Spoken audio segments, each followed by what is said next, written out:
Welcome to the BriteVibe podcast. At BriteVibe, we believe everyone deserves to be happy. But in today's world, everywhere you turn, there is division and negativity.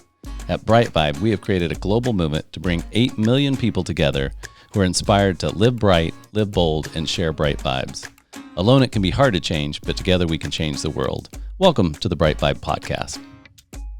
So on today's podcast, we have the founder of Charity Water, a not-for-profit that drills wells and provides clean water all over the world, Scott Harrison. We're so happy to have him on today's show. Well, Scott Harrison, welcome to the show today.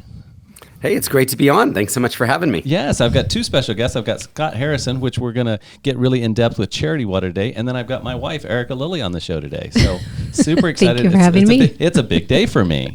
And more special guests. Yes, more special guests. It's a special guest here at the podcast today. I love it. I love it. So, Scott, Erica and I know a little bit about your story just from what we've read, what we've seen in videos, which are amazing videos, and we're going to want people to go watch some of those just so they get a true feel for what Charity Water is doing. But what is Charity Water? Let's just start there for listeners who know nothing about Charity Water. I learned about it about a year ago, just randomly, but what is Charity Water? What exactly? Due to the lack of creativity in the name, it's exactly what you think it is. We are a charity that helps people get water. Right. That was the best I could do 15 years ago. Very clear. I love it. So, very clear name. We're a nonprofit organization working to bring clean and safe drinking water to every human being alive on the planet. And currently, there are 771 million people drinking dirty water. So 1 out of 10 human beings alive today, as we record this, do not know what clean and safe water is. So that's what we've been working on for a little over 15 years now. And we probably like most people think that number should be zero. There should be nobody drinking dirty water. In the States, we just take it for granted, right? I mean, I think I do actually think about that a lot. Like when I'm brushing my teeth or flushing the toilet or getting a glass of water, it's like, or pouring water out, for heaven's sake. I'm just like, I should at least pour this in the dog bowl, right? I mean, I'm a little bit conscious of it, but we just take water for granted here. And that's not the case in most developing countries, right? And even the availability, I had a guy on my team recently counted up all of the different spigots and taps throughout their 3-bedroom house. And I think there were 21 different places to get clean that water came out. Right. The clean water came out, right? From the washer and the dryer to the sinks to the toilets to the hose. Right. This is the garden hose. Yeah. So, that's just not the reality for, 771 million people. I mean, it's 2 Americas full of people. Living across Africa and India and Southeast Asia and parts of Central and South America. And so what exactly are you doing? Again, let's just pretend that nobody's ever heard of Charity Water. Of course. What exactly? You're not like buying bottles of water and shipping them overseas. You're actually, right? I mean, it's not. We are not. Here, Charity Water, here. No, it's got our brand right on there. You can get it at your local convenience store.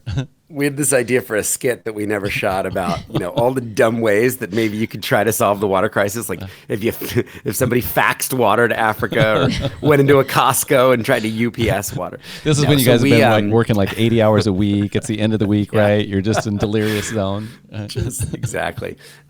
So, maybe just to back up. Sure, yeah. 82% of the people living without water live in rural areas. So think of not cities and towns, but more remote rural areas.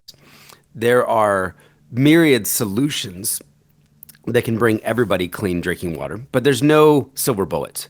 So there's no one-size-fits-all solution. So what Charity Water has been doing for 15 years is we fund, 14 or 15 different technologies now across 29 different countries to deliver a sustainable source of clean water. That could look like a $65 biosand filter in Cambodia. It could look like a $12,000 drilled well in Malawi or Ethiopia.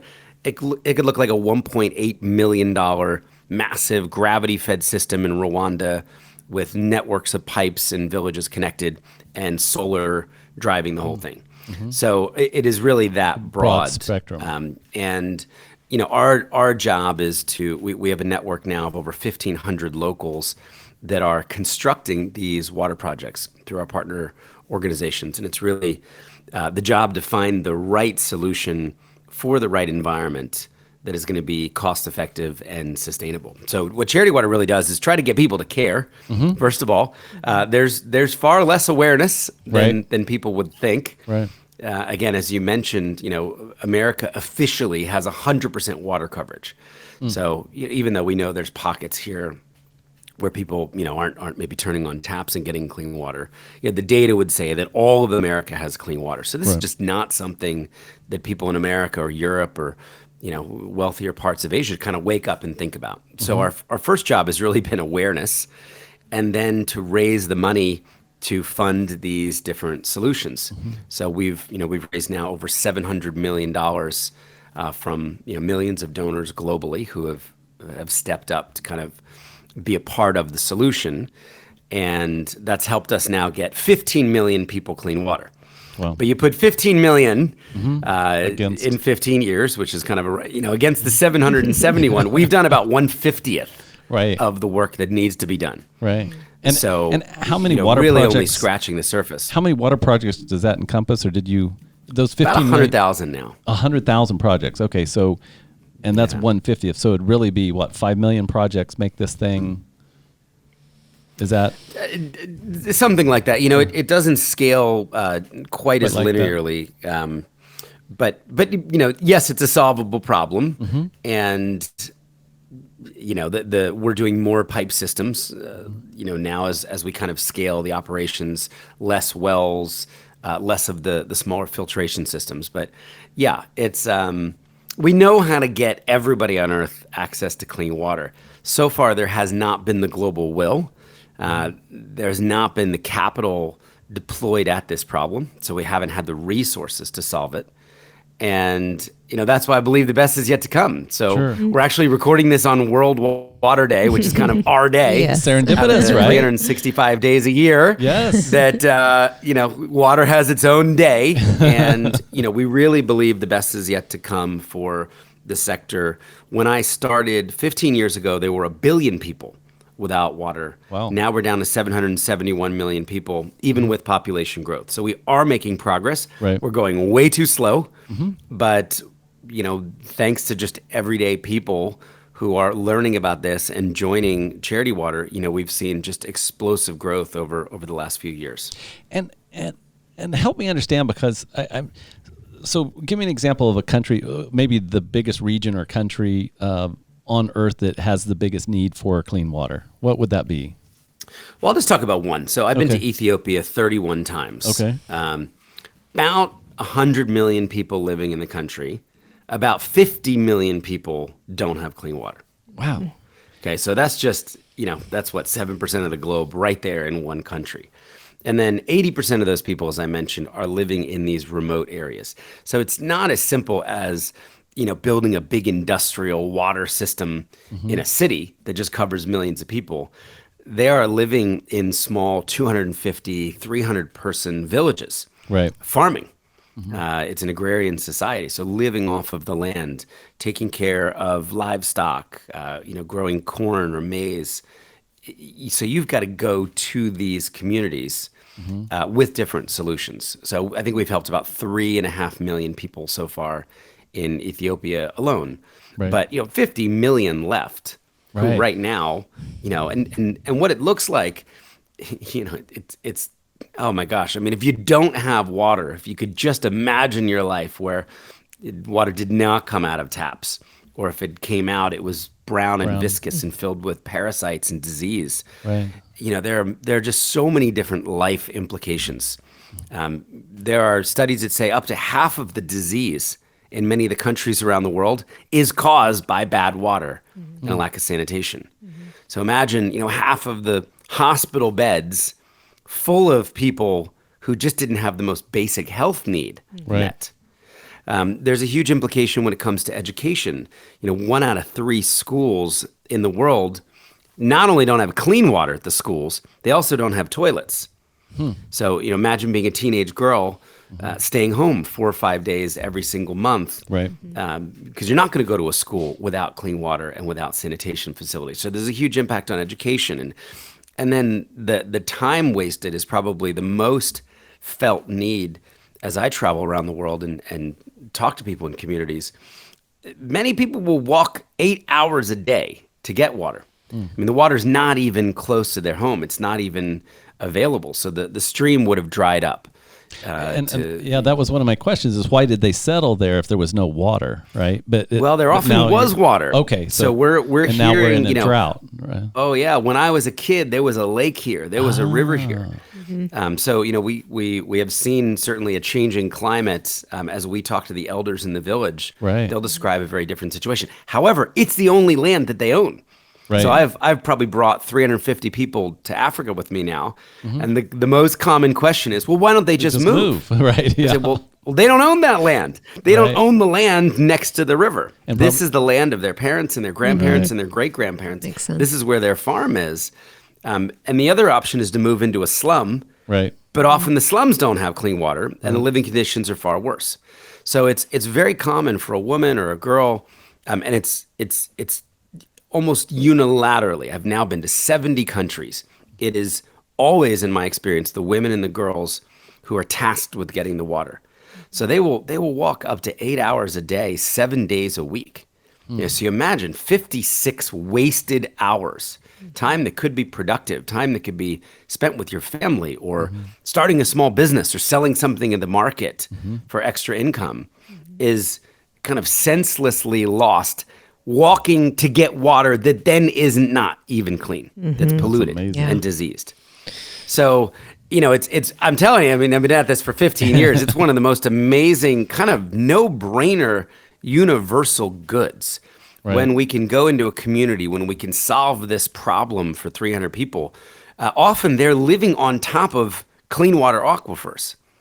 And it's, in some ways, it's like a terrifying reality to realize that people have been dying, living on top of the resource that could have saved the lives of dozens of people in that village, but yet they didn't have $10,000 or $15,000 to drill. To actually construct a well. Yeah. And when you see clean water shooting out of the ground and 300 people dancing and singing and circling the drilling rig, to the coming of water, I mean, it makes you want to do it more than 100,000 times. It's pretty profound, I'm sure.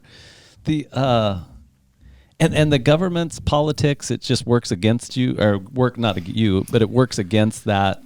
Building infrastructure, building like we have in the States, right? I mean, is that what's happening in these countries? It's just there's just not a political system to make it work. Yeah, I mean, these are countries that are at the bottom of the development charts. Right. So the government is building roads, building healthcare systems, and these are not the despotic governments. Okay, there are some certainly corrupt, despotic regimes, but a country like Ethiopia or Rwanda or Malawi, they have such a limited budget. I forget which country it was. I think it was Rwanda. Their entire global budget to run the country of millions and millions of people is, I think, half the New York City public school system budget. Wow. So you take, Manhattan and the schools versus a country. And Rwanda has to build roads and health clinics and power plants and schools and water systems. So, what we're seeing is the governments are allocating money towards water. It's just a fraction of what's needed. Right. In many of these places, there's no tax revenue like we would know to build these systems. Yeah. So we're not seeing resistance. I mean, that's another question I've gotten for the years is, is water, is anybody trying to stop you? And I think what we've found is water's not political. Right. It's just a common good. It's not religious. It's not political. Right. When you go in to an Ethiopia, Malawi, we're working in 5 states in India. Often the Indian government, the district government, will put their money alongside ours so that it goes farther. Oh, that's They're very pulling cool. from local budgets to contribute to the projects. So it's, again, it's been a really nice thing not to be met with resistance. Mm-hmm. And it's really cool again, that unless you're a criminal leader. Right. Right. Well, it's nice to know that you're not being met with resistance. I could see where a country might say, no, we don't want to admit that we have a problem. We don't want you in here politicizing that we have this problem, but it doesn't sound like that's the case at all, right? Well, I will say they're all over, many countries are overrepresenting their Water coverage. So I think you hit on something there. You know, Right. the reality of people without water would be greater on the ground than the numbers being That are represented. being But again, represented. all the more reason for that country to want to catch That's up, true. to Right. want to encourage the foreign investment in these water systems, you know, to bring clean water to everybody. I mean, you know, if you're a prime minister or a president, you want to stand at the UN and say, you know, it's taken us a long time. But We've we're been here. working at it really Right. hard. We've got a lot of great people that have come from all over the world to help us, but we just achieved 100% water coverage for our country. Thank you for listening to the BriteVibe podcast today. We've got a special event coming up here shortly, July 12th through the 16th, called the Global Happiness Summit. And we're bringing resources from around the country together to talk about happiness and what that means and how to have more of that in our lives. Go to BriteVibe.com, BRITE Vibe, VIBE.com for more information about the Global Happiness Summit. And we look forward to seeing you July 12th through the 16th. Yeah, so that's what we're working towards. That's an amazing goal. And, you know, you've watched some of their videos and looked at some of the stuff. I mean, how did it affect you? Well, I cried. So it was very moving. And just watching you talk about the hero's journey. I mean, I was just taking in just the whole story of you and what you grew up with and your mom and that, because I'm a mom, and I started tugging at my heartstrings. And then I had a question for you. So I know when you went through high school and it looks like you kind of took a turn and got into some alternative things. And Yep. but it seems to me when I was looking at it that it was a gift because it showed you the other side of living. And then you had this gift for how to reach people, I mean, kind of on a mass scale. So the question that I had was kind of when you were in the trenches of what you were experiencing with the drugs and the alcohol and some of the other things, what was it, if you kind of talk about the journey of the heart, what was it that happened internally in you that got you just wanting to do something different, something altruistic, something that's really going to give back? I mean, was it kind of an inner voice that was just speaking and louder, or was it just like like what was that for you, and how did that show up? And for the listeners, Scott was born a saint, right? You were born a saint, and then you digress. No, but yeah, Saint to sinner. yeah, exactly. It's like, well, he's fallen. Certainly Can we not get going to him- call myself a saint now. Can we get him back or not? I don't know. Yeah, give a little bit of background on that, and then Yeah, and then sure. what that, because for a lot, I mean, for somebody like ourselves or anyone listening, you know, if we're living a traditional life and kind of living going to work and doing all this stuff, you know, hopefully this will inspire others that you can, no matter what your station in life, you can do something to help others. I guess was what I would hope that we could inspire people to do through your story, because I think it's such an amazing story. You took a path, I guess, less traveled, if you want to call it that. So Yeah. Well, kind of three acts. So the first act was I was born in a middle-class family, and I was born in Philadelphia. My dad was a business guy. My mom was a writer for the paper. And when I was 4, there was a carbon monoxide gas leak in our home that almost killed the three of us. And my mom was the canary in the coal mine, and she passed out on New Year's Day, 1980, crumpled unconscious on the floor. That led to a series of blood tests. That led to the discovery of carbon monoxide in her blood. And then that led to the leak being discovered. My dad and I were only sleeping in the house.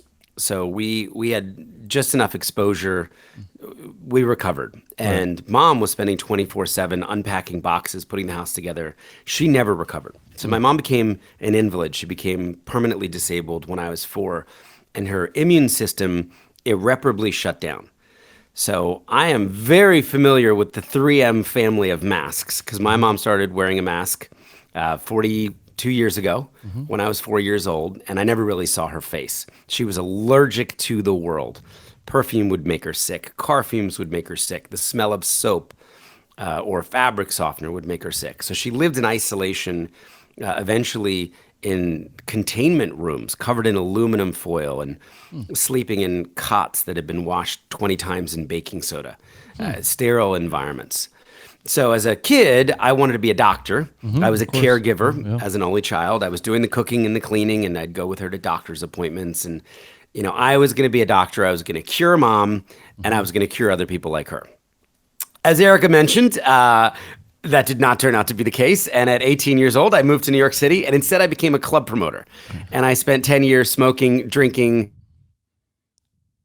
gambling, doing drugs, and chasing models around the world. And became, a pretty successful nightclub promoter.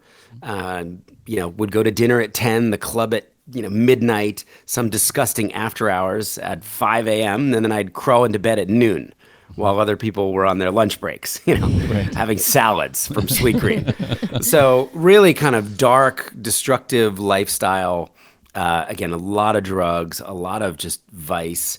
But I'd worked at 40 top clubs in Manhattan. So if you looked at it from the outside, it looked pretty cool. Right. I'd fly to Milan and Paris for Fashion Week, and I'd sit in the shows, and we go on these amazing vacations, flying on private jets from owned by billionaires. So at 28, I think maybe to answer your question, Eric, I was kind of slowly rotting inside. I was going emotionally bankrupt and morally bankrupt and spiritually bankrupt, and kind of like the frog being boiled, without really knowing it, but just getting unhappier and unhappier. And I had this moment at 28 where there was a bad night at a club, and I just kind of, realized that if I continued down this path, I was going to die young. I was probably going to overdose. And the only thing that you'd be able to put on my tombstone would be, "Here lies a man who got 1 million people drunk over the course of his career." I mean, that was all I had. I mean, I hadn't given $1 to charity. I hadn't volunteered. I just got people wasted. And the more people I got wasted, the more money I made. So I really kind of came full circle back to a very lost Christian faith that I'd completely ditched for 10 years, a lost morality, and asked myself this question. I think I realized a pivot is not needed here. Okay, this is not call for a small course correction. This is like do and say and think the exact 180-degree opposite of everything I've been doing, and see where that takes me. Yeah. So that was really the idea. Could I kind of tithe one of the 10 years that I'd selfishly wasted? Could I be of service to others or to the world? Did I have anything to offer? And my big idea was to sell everything I owned, which I did, and try to volunteer for a humanitarian aid organization.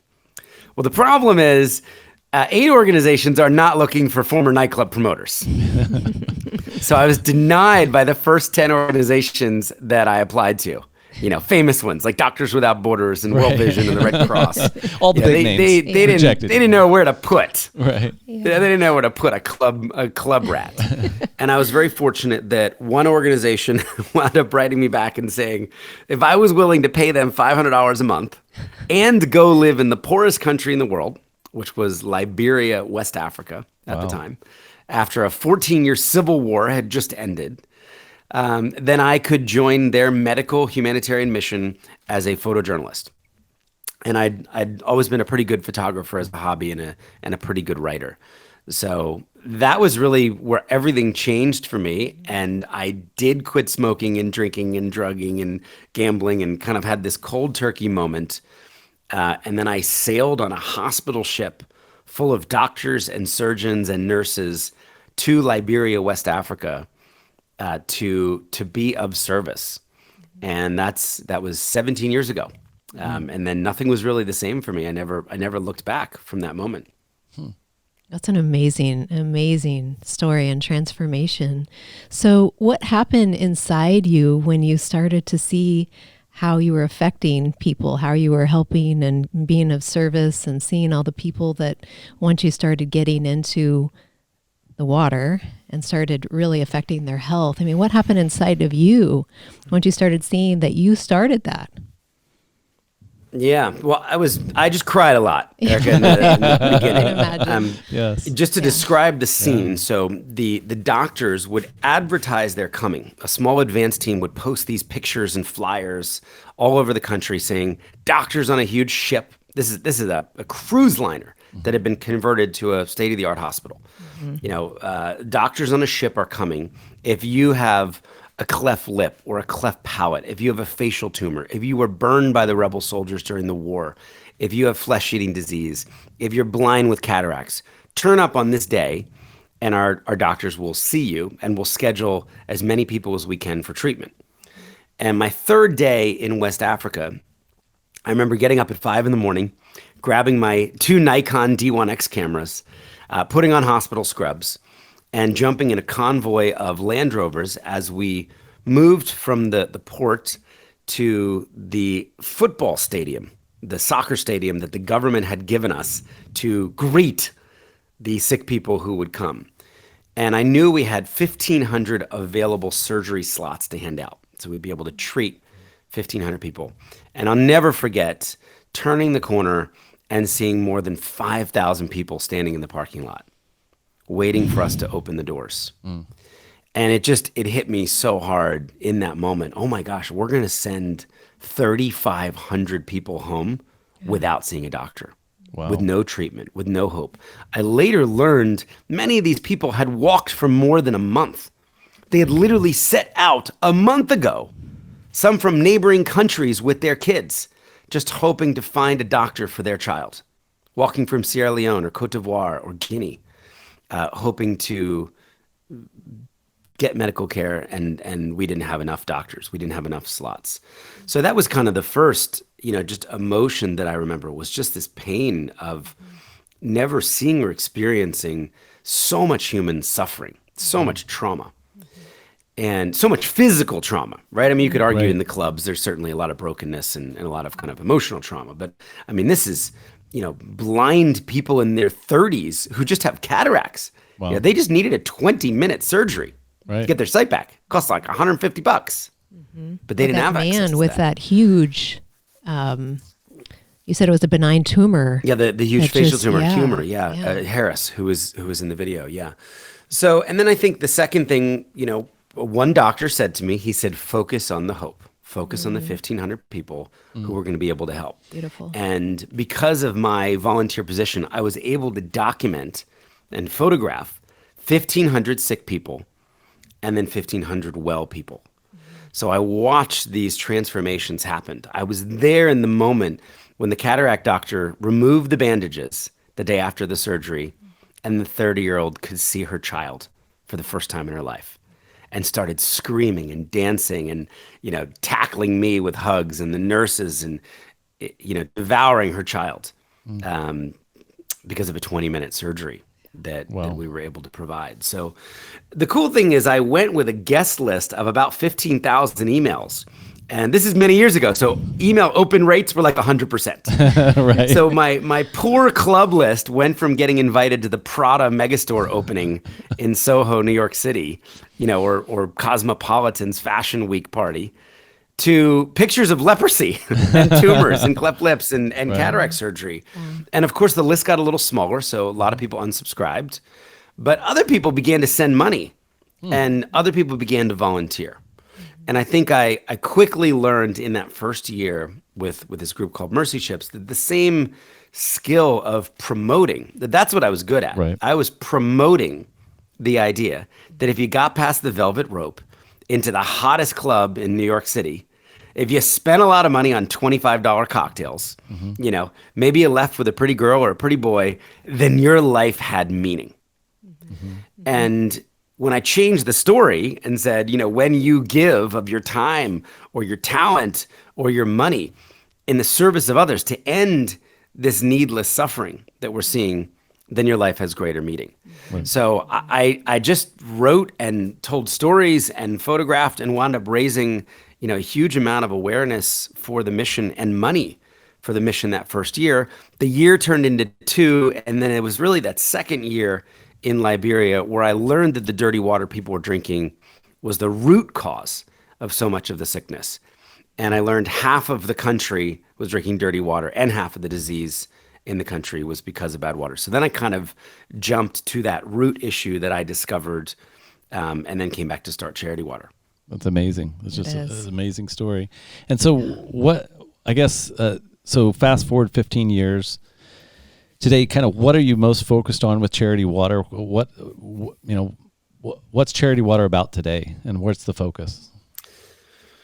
Yeah, well, we talked about this just for a second before we started, but we've raised a lot of money by some people's standards. It's a fraction of what I believe is possible, and really a fraction of what I thought we would have accomplished in 15 years. Mm-hmm. So, it really feels like, to borrow from a friend of mine who's an entrepreneur in Sweden, this is the second inning for Charity Water. It's the second inning for this movement of clean water. So I'm really hopeful. We raised over $100 million last year for the first time. Mm-hmm. We'll continue to grow. And the exciting thing is the growth has been powered by a lot of people around the world giving $20, $30, $40, $50 a month. Right. So it's really been powered by the small donations. A few years ago, we launched a community called The Spring. Mm-hmm. And it was just the same way that people would sign up for Netflix or Hulu or Spotify or, the New York Times or Amazon Prime. We wanted to create a subscription giving program where 100% of the money that was given would go directly to build water projects. And then we would get really good at proving where the money went and showing people their impact. So, that's now The Spring now has members from over 149 countries around the world who are showing up each and every single month. And that's been growing. So, it's only, it's less than 100,000 people at the moment. Mm-hmm. To give you a sense, I think Spotify has 180 million people showing up every month. Right. Netflix has almost 200 million people. So we're like, almost 100,000. Right. So that's what I'm really excited about is I think there are millions and millions of people around the world who could help one person get clean water every month. And it's only $40 to help a person. It's only about $12,000 to help an entire community. So it's our job to continue telling the story, continue to invite more people into this solution, and inviting more people to reject the apathy that would be very easy to accept with any of these paralyzing global causes and say, I can do something. Right. Like for a few Netflix, 2 Netflixes a month, I could help 12 humans a year get clean water. Well, if 1 million people did that, that's 12 million people to get clean water every year. Mm-hmm. If 10 million people did that, it's 120 million people we can get clean water every year. Mm-hmm. And then you solve it. So that's what I'm most excited about because I think I think the opportunity is there. And then how actually are you able, from a scale standpoint, how are you actually able to do all of those projects? It sounded like you were partnering with local or in the countries themselves. You're drilling wells or putting in pipes and stuff like that. You're empowering the local people to kind of be a part of the solution, not just coming in and drilling a well and walking away, right? Yeah, so maybe 2 important things about the model. From day one, 15 years ago, we have separated the overhead and raised all of the staff salaries and the office costs and the flights in a separately audited bank account. So about 130 high net worth families pay all the overhead. Mm-hmm. That's allowed millions of donors to give, knowing that 100% of everything they give, whether it's $1 or even $1 million, goes directly to these water projects. So that's kind of the pillar distinctive of Charity Water is this unique 100% model. And go ahead. Well, and I've noticed that as I was reading up and preparing for the interview today, that there was a little bit of flack or whatever you want to call it. Some charities were like, well, kind of him-hawing around about it. I think it's a beautiful model. I think it's an entrepreneurial model. When I was reading some of the naysayers on the model, I was like, that's because you're using an old model. It's not fair. It's a little bit of like, this isn't fair. We have overhead. Our overhead's about 20 cents. 20 cents on the dollar. Right. And if you go to Charity Navigator, you'll see that every single year, 21 cents, 19 cents. Yeah. But we it was just went to different people for that. Yeah, and I think I guess I wanted to specifically call it out as I think it's very forward thinking and very transparent even though most charities put up their percentages and all that, I do like the fact that it's like, no, we're funding the administration. I know a couple other charities that do that, where they're like, no, we're covering 100% of our of the administrative costs. So every dollar you give goes to actually the actual thing that you're giving it to. And I'm like, why? Anyway, I wanted to call it out specifically. I mean, it's hard, but the problem we were trying to solve back then, 42% of Americans polled said they don't trust charities. Exactly. Mm-hmm. Right. 70% of Americans, more recently polled by NYU, said they believe charities waste their money. Right. When you dig into that, the biggest question is how much of my donation will actually reach people? Right. Yes. Right. And people don't believe the pie charts. Right. You know, they don't. I mean, there's back office stuff. You can allocate costs in very, very creative ways to get to those. So the problem we were trying to solve is taking the number one objection people had that we learned in our research just completely off the table. Exactly. And saying, you know what? We found 100 people who don't mind paying all of the Epson copier toner forever and the flights and so that you can give. In fact, a lot of people don't know this, but we even pay back all the credit card fees. So if you give $100 online on your Amex, we actually get 97. Right. And I wish we got 100. We asked, of course, American Express, Visa, and MasterCard, and they actually make a ton of money on giving. But we pay back that 3%. From the 100 families, 100. so that we can have total integrity in the 100%. So that's just been a key pillar. The second has just been to geolocate every single completed water project on Google Earth and Google Maps. So you can go and see the satellite images of every project we have ever built anywhere in the world in our history. That's all been publicly transparent since day one. A couple years ago, we launched about a $10 million R&D fund to create smart wells. So in the same way that you might be familiar with Nest, being able to control the data on your home from remotely. We now have smart wells that are connected to the cloud that are reporting their functionality, or more importantly, reporting their non-functionality. So when a well breaks, we can dispatch technicians to go and repair that well and bring it back online. So that's a really exciting project. We now have the largest data set in the history of the world, billions of liters flowing through our sensors now.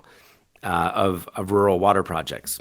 That's amazing. So the third then is just this belief that for our work to be culturally appropriate and sustainable, it had to be led by the locals in each of these countries. So no guy like me from New York City had any business, putting on a hard hat and operating a drilling rig in Malawi. Not that I would even know how to do that. But there were great hydrogeologists in Malawi. The thing that they were terrible at was raising money or getting anyone to care about the water crisis in Malawi. So that's really the model. And over time, we've now bought millions of dollars of drilling rigs. So as we raise more money in a country, we'll now actually get involved in increasing the capacity of that local partner. We've got 8 rigs, that we're operating in Ethiopia alone. We started out, there were 3 rigs. So we helped them source a bunch of new ones. I think we shipped 3 new $1 million rigs in the country and then helped them contract others. So we're also in the capacity building game, and about 25% of the organization that's their full-time jobs, flying around, project managing, auditing the quality, auditing the finances, and then working on 3 to 5 year strategic plans of growth. But we only have about 100 people at Charity Water Central, but over 1,500 locals in each of these countries working on the projects. And so that's where the scalability came in, was really and that's where the scale comes. We're boots on the asset-light ground as a model. Yeah, right, exactly. And I think that's a model for a lot of businesses, also for-profit or not-for-profit, is how do we leverage existing talent? How do we existing resources? Because now we can do it like we're doing. We're sitting in Wichita, Kansas, and you're sitting in Nashville, Tennessee. So we can do a lot of communication now. This way, obviously, you still want to be there and have eyes on what's actually happening, but and it allows everyone to focus on what they're best at. We are not, native hydrogeologists. That is not our core strength. We now have that wasn't part of the nightclub degree that you got. No, that was not part of the training. It wasn't. But we are pretty good at getting people to care about this issue and engage, and then building, highly transparent technology that can track donations. If you're a family that gives $12,000 and builds a well, you get to see The well. actual completed well that your money funded. You get to see a satellite image of that completed well. You get the data. So that's really our skill set, is trying to, attract supporters to this important cause, and then, kind of surprise and delight them with over reporting on their gift, even if it's a $40 a month gift. Right. I think that's brilliant. I mean, because you're talking about apathy, so that actually negates the apathy that people might be feeling. They're actually seeing the fruits of what they're giving and what sort of result is coming from that. I think it's really brilliant. Cool stuff.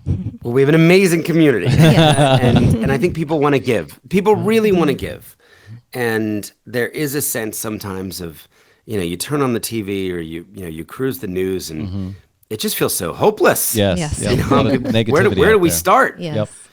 Yes. So, there we have so many resources. I mean, the other day I was reading, I think $130 billion are sitting dormant in donor advised funds just in America.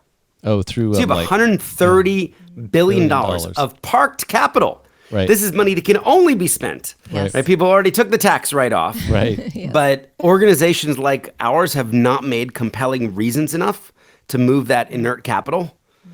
So that's why I'm very hopeful. I just saw Mackenzie Bezos this morning, I think, made a $500 million gift to Habitat for Humanity. Oh, right. That's really exciting. Right. $500 million is going to a big do deal. a lot Right. for housing. And there are more and more people out there who both have, $40 or $50 to give a month. And, there's a lot of wealth that's being created that can really change the game with some of these big issues. Yeah. It's And I exciting love- to see, what feels like progress. It is progress. And I love what you said, your doctor friend that said, focus on the hope. Like I just wrote that in big letters on my sheet. Focus on the hope, because you're right. So you can get apathetic if you think, well, what's my $40 a month going to do? But if you focus on the hope and what actually it can do, that you're actually contributing, that's a big thing to do. So Yes. Yep. So for people that want to get involved specifically with Charity Water, charitywater.org, sounds like the spring is kind of what you're focused on now, getting people Yeah, I involved. mean, there's a in the lot of info. You'd mentioned the video. If people wanted to see, Oh, yeah, we've on got YouTube. a kind of a video of the story. Yeah, you could just go to thespring.com. Oh, is it the Spring? Thespring.com and see that video. And that's been seen, I think, 60 or 70 million times. And that's a great way to learn a little more, share it with your kids or your friends. And I think we actually set up just a kind of learn more link for the podcast. So Okay. charitywater.org/dose of leadership. Perfect.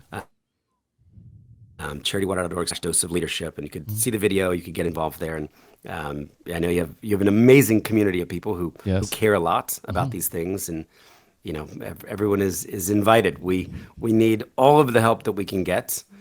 And, and really, over 15 years, I think we built a highly transparent and effective machine. I heard a major donor the other day describing Charity Water to someone. He's like, they just have this machine and put in cash and clean water comes out. It's like cash to clean water. that's how it works. So, from someone who was worth $1 billion, I was like, okay, well, I got a little more cash in the machine. Right, exactly. That's hilarious. Well, perfect. Well, we will get this out. Certainly we'll have the links in the show notes, but certainly go out and check out Charity Water. It's an amazing organization. That's why we wanted to have you on, because we were inspired. So we wanted to have you on and get more exposure for your organization, because it's doing amazing things in the world. I actually am inspired to actually go there and watch a well being drilled and, kind of watch the water coming out. It's pretty cool. Yeah. I would imagine that's a life, something you will never forget as long as you live, right? Just watching people have hope, right? And focusing on the hope, focusing on what we can do, not what we can't do. There's enough to your point, enough of negativity in here's everything wrong with America, here's everything wrong with the world. It's like there's a lot of, when I talk to people like you and we bring people on the podcast, there's a lot of good that's happening in the world. It just doesn't get the press. It just good news doesn't travel as fast as bad news. That's just the way the world works. So it's nice to be able to highlight good news and good people doing good work. Well, So we're grateful for your support and just for caring. I think there are a lot of people out there that care, and that's how these problems get solved. Is when people move to action and it started with one well, and now we're we're closing in on 100,000. That's amazing. That's amazing. amazing. Well, thanks for coming on the show today. I think we actually just broke 100,000. Oh, is that right? You got to celebrate that. Yeah. Not the way you used to, maybe, but with water, In right? a different way. Yeah. Right. A little different champagne. Spray some water out of the DJ booth instead of Yes. champagne. Right? Yeah, you've got young kids. Yeah, just shoot water in the air, throw water at each other, right? That's the way that works. Maybe one last plug for people listening. Please do, I do have young kids, and we have a great part of the website, charitywater.org/kids, with a lot of resources and actually videos that we started making for children. I think it's really the youth that are going to take these issues and say, hey, not on our watch. Right. My kids gave up their allowance for the first time. I was like the proud dad. They finally gave money at a Charity Water online event. My son gave like $14.61. That's big. For those that are listening, and this is something that it's just great to get kids involved in. And water's just so simple. Right. Everybody can understand. Right. Humans need clean water. Right. It's an inarguable common good. Yes, totally. So we'll put lots of links, but then just go out and Google, YouTube. That's some of the ways we found you, Facebook, whatever. But amazing stuff. We're so happy you would come on, and please come back on the show and update us as things progress. And once you find out if you broke 100,000, let us know, and we'll post that as well. But love having you on, and thank you for all you're doing. So we had Scott Harrison on today with Charity Water. What's kind of your takeaway? I mean, just an amazing guy, but what did you get from today's podcast? Oh gosh. Well, I mean, the biggest thing that I got, there were lots of different takeaways, but focus on the hope was the thing that I wrote down, that he talked about so many people just being reluctant to get involved with charities and, certain global charities and not really knowing, is my money actually reaching, the intended recipients? And what good am I actually doing if I'm donating $40 a month or something? And something that he learned early on in his humanitarian efforts was a doctor friend of his had said, focus on the hope. You may not be able to help, however many hundreds of people, but you can help 1,500, and you can see that what you did is really improving their lives, and the same thing with the water aspect, and that if we just focus on the negative and focus on what we can't do, then what good is that? So we've really got to focus on what we can do, and it really does make a difference. And I feel so much more inspired, I think, after just listening to him and listening to his journey over the last 15 years doing this. Yeah, and I think, my takeaway was really, I love talking to people like Scott. I love visiting with people like Scott who've done like way over the top stuff, right, for the world. But you don't have to do something way over the top. You just help one person, right? Even if you just listen to and watch Scott's story, even if you just help one person, even if you just open up a door for somebody that needs help, or it doesn't have to be that you have to go on some humanitarian trip and travel the world and do everything that Scott's done. You can do charitable work every day in your own family. You can do it at where you work. You can do it with your neighbors. I mean, and I think you get so much out of doing charitable work, right? It's when we contribute, we actually get filled up. It's not like you only have so much energy to give to charity and then or to do charitable acts. I say you can say to do charitable acts and then you're empty. It's kind of like love. The more you give, the more you get. Yes. And I think that's really what inspired me today, talking to Scott, is, it's the little things. And he talks about that, they're $40 a month or $20 a month donors is what's powering this whole thing. It's not the multimillionaires or the mega millionaires or billionaires. It's really everyday people that are making a difference in people's lives in countries that literally where 50% of the population doesn't have clean water. It was amazing podcast today. So thanks for being on the show. Thank you for having me. Thank you for being a part of the BriteVibe podcast. For more information, go to BriteVibe.com. That's BriteVibe.com. Thank you for listening.